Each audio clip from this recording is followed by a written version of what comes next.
the monster Naoya Inoue defends his undisputed Super Bantamweight World Championship titles against mandatory challenger Louis Nery in 6 very fun, action-packed rounds. Louis Nery was fighting on the back foot, and his southpaw style was making it a little awkward for Naoya Inoue at times, but for the most part, Inoue looked like the monster out there.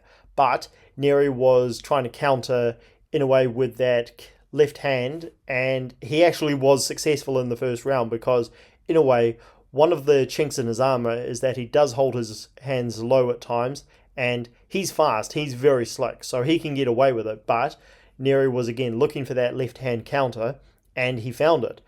Inoue, I believe he swung with a right hand, he got close to Nery, landed a lead uppercut, and as he was pulling back, Nery countered him with a left hand, and Inoue went down.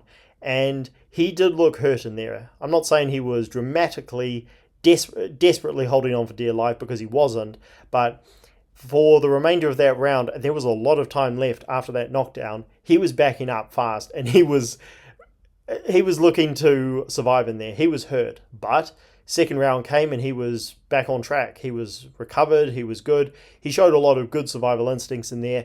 In the second round, he got Nery back as Nery was the one coming forward, and Inoue leant on the ropes and countered Nery with a fast left hook. And Nery, he didn't look particularly hurt when he went down, but it was a clear knockdown nonetheless, and Inoue immediately reacted. He was like, yes, I got him. And again, we had a fight. The third round came, and it was looking like a typical Naoya Inoue performance. He was lighting Nery up. He was so much faster than him. But Nery, again, he remained confident in there. The fourth round came, and both guys were kind of showboating a little bit. There were a few occasions where these guys butted heads because southpaw against an orthodox. Inoue is a very fast, explosive fighter. They're going to butt heads. It is what it is. And there was one time when Nery missed a counter and Inoue kind of showboated a little bit. He brushed his face like, I didn't even feel that. And then he countered him, and he started landing that straight right hand like it was nothing. And Nery, again, put up more of a performance, more of a fight, I should say, than Stephen Fulton did. But he was, at the end of the day, like all of Inoue's other opponents, he was hittable. He wasn't fast enough to avoid the right hand. He was just getting countered all night long. The fifth round came, and once again, Nery came forward, or actually no, he was backing up against the ropes, and Inoue stepped forward, landed a lead left hook, and Nery went down again, and he looked more hurt. And in the sixth round, Inoue just started lighting Nery up again with body shots, uppercuts. He was getting off first. He was even landing the jab at times, and Nery again just wasn't able to figure Inoue out. And it's the story of Inoue's career. This guy is just too fast for everybody. He's too slick. He's too explosive. His punching power is something else. He's such a naturally gifted athlete and really makes the most of it. And you had a feeling that the writing was on the wall. And sure enough, Nery ended up backing up in the sixth round because he was hurt, because he was taking so many body shots and he just couldn't figure Inoue out. Inoue walked him to the corner and landed a picture-perfect right hand right through the guard. Nery went down, and the referee said, okay, I've seen enough. He waved it off. Dominant performance from Naoya Inoue. He had to face some tough times in there. He was, again, caught at one point. He faced adversity, but what more can we say about this man? He knows what to do. And just talk about the legend of Naoya Inoue. What a stud this guy is. I mean, he really does remind me of Sugar Ray Leonard. The way that he moves around. He's got the punching power, you could say, of Roberto Duran in there. The way that he just whips these guys with brutal combinations, uppercuts, body shots.